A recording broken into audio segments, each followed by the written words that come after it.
Did you know that every 40 seconds, someone in the United States has a heart attack? If you're over 70, the stakes are even higher. Your body isn't as resilient as it used to be, and if you're alone when a heart attack strikes, those critical moments could mean the difference between life and death. The scariest part?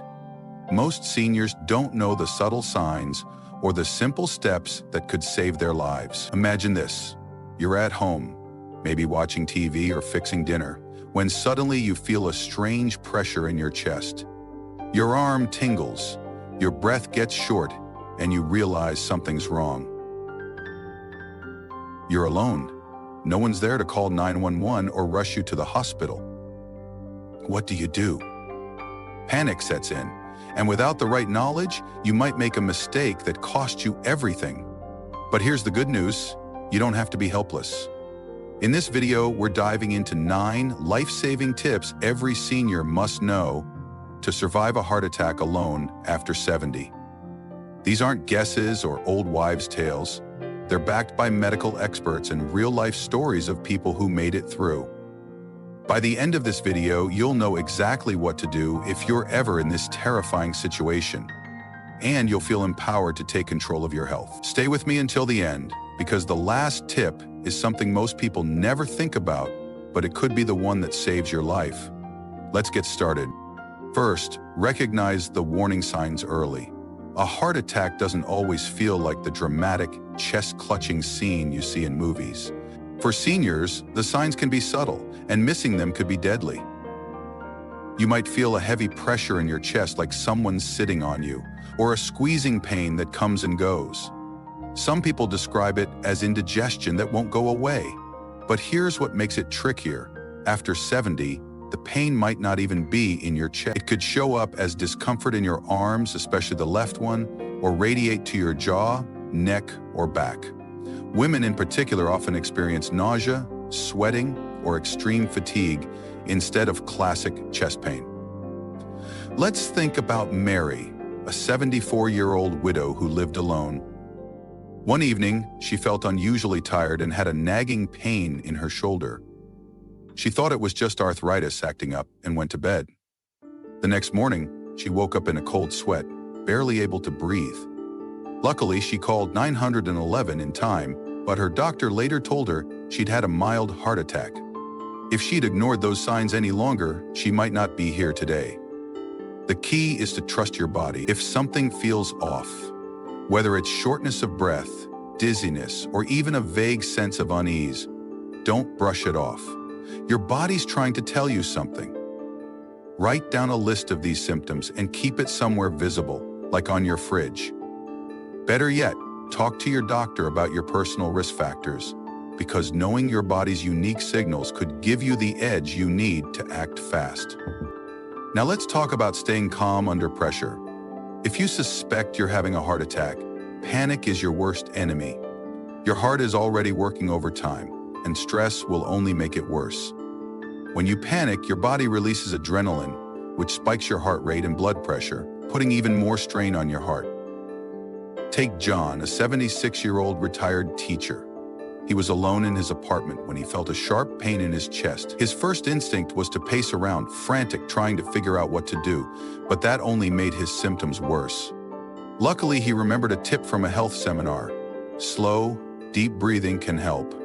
He sat down, closed his eyes, and took deep breaths, inhaling for 4 seconds and exhaling for 6. Within moments, he felt his heart rate steady, and he was able to think clearly enough to call for help. Deep breathing doesn't stop a heart attack, but it buys you time by reducing the strain on your heart. And try practicing this now. Breathe in, slowly, through your nose, hold it for a moment, then exhale through your mouth. Do this a few times a day so it becomes second nature. If you're ever in a crisis, this simple trick could keep you calm enough to take the next steps.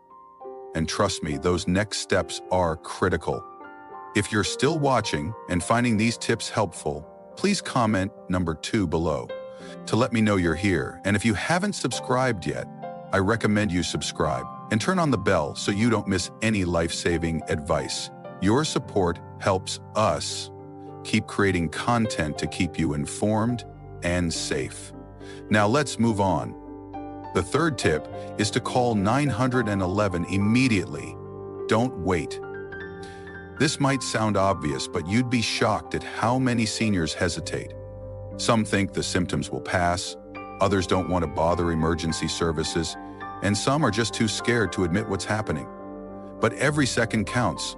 The longer you wait, the more damage your heart muscle suffers. After 70, your body doesn't bounce back as easily, and delays can turn a survivable heart attack into a fatal one. Let's look at Susan, a 72-year-old who lived alone in a rural area. One night she felt a strange tightness in her chest and started sweating. She thought about driving herself to the hospital, but she was dizzy and weak. Instead, she called 911 right away. Paramedics arrived within 15 minutes, gave her oxygen, and started treatment on the way to the hospital. Her quick thinking saved her life. If you're alone, don't try to tough it out or call a family member first. Dial 911, tell them you think you're having a heart attack, and unlock your front door if you can so paramedics can get in. Keep your phone charged and within reach at all times, especially at night. If you have a medical alert device, use it. The faster help arrives, the better your chances of survival. Next, let's talk about taking aspirin, if you have it. Aspirin is a blood thinner that can help prevent a heart attack from getting worse by stopping blood clots from growing. For seniors, this can be a game changer in those critical first minutes. But here's the catch. You need to act fast, and you need to know if it's safe for you. Take Robert, a 78-year-old who kept aspirin in his kitchen for emergencies. When he felt chest pain and shortness of breath one evening, he chewed a 325-milligram uncoated aspirin while waiting for the ambulance. Chewing it gets it into your bloodstream faster than swallowing. His doctor later said that aspirin likely kept the clot in his artery from blocking it completely, giving him time until surgery. But not everyone should take aspirin. If you're allergic, have a bleeding disorder, or are on certain medications, it could do more harm than good. Talk to your doctor now and ask if you should keep aspirin on hand. If they say yes, store a small bottle in your purse, bedside table, or kitchen, anywhere you can grab it quickly. And always chew, don't swallow, in an emergency. This simple step could buy you precious time. If you're still with me and finding this valuable, please comment number 4 below to let me know you're here. And if you haven't subscribed yet, hit that subscribe button and turn on the bell for more tips to keep you safe. Let's keep going. The 5th tip is to position yourself safely. If you're having a heart attack, your body's under incredible stress, and the wrong move could make things worse. If you feel faint or dizzy, don't try to walk or stand. Sit down or lie down on the floor to avoid falling and injuring yourself. Falls are a major risk for seniors, and a head injury during a heart attack could be catastrophic. Let's think about Clara, a 75-year-old who lived alone. She felt a sudden pain in her chest while cooking dinner. Instinct told her to rush to the phone, but she felt lightheaded. Instead of running, she sat on the floor, leaned against the wall, and called 911 from her cell phone. That decision kept her safe from a fall that could have made her situation much worse. If you're able, lie flat on your back with your legs slightly elevated to improve blood flow to your heart. But don't force yourself to move if it feels risky. The goal is to stay as stable as possible until help arrives. Practice now. Identify a safe spot in each room of your home where you could sit or lie down in an emergency. It might seem small, but this preparation could prevent a disaster. Now let's talk about coughing hard, but only if your doctor approves. You may have heard about cough CPR, a technique where you cough forcefully to keep blood flowing during a heart attack. The idea is that coughing mimics the chest compression of CPR, helping your heart pump blood when it's struggling. For some people, this can help maintain consciousness until help arrives. Take Henry, a 73-year-old who read about this technique online. When he felt chest pain and dizziness alone at home, he started coughing hard every few seconds while waiting for paramedics. He stayed alert long enough for help to arrive, and his doctor later said it might have made a difference. But here's the warning. Cough CPR isn't for everyone, and doing it wrong could be dangerous. It's only effective in specific situations, like if your heart rhythm is dangerously irregular. If you have a history of heart problems, ask your doctor if this is safe for you. If they say yes, practice coughing deeply a few times to get the feel of it. But never rely on this. Instead of calling 911 as a temporary measure, not a cure. Knowing when and how to use this could give you an extra layer of protection. If you're still watching and finding these insights helpful, please comment number 6 below to let me know you're here. And if you haven't subscribed yet, please subscribe and turn on the bell so you don't miss any videos. Your support keeps us creating content to help you stay safe. Let's move forward. The 7th tip is to avoid eating or drinking during a heart attack. It might be tempting to grab a glass of water or a snack, thinking it'll help you feel better, but this could make things worse. Your body's already struggling to pump blood, and digesting food or liquid diverts energy away from your heart. Plus, if you need emergency surgery, having food in your stomach can complicate things. Let's look at Dorothy, a 77-year-old who felt chest pain and nausea one afternoon. Thinking it was indigestion, she drank a glass of milk to settle her stomach. But her symptoms worsened, and when paramedics arrived, they had to delay treatment because of the risk of aspiration during intubation. If you're having heart attack symptoms, don't eat or drink anything except the aspirin we mentioned earlier if your doctor has approved it. Keep this rule in mind. When in doubt, wait it out. Your body needs all its energy focused on survival, not digestion. The 8th tip is to keep a list of your medications and medical history handy. If you're alone during a heart attack, paramedics will need to know what medications you're taking, any allergies, and your medical conditions as soon as they arrive. This information can mean the difference between life-saving treatment and a dangerous mistake.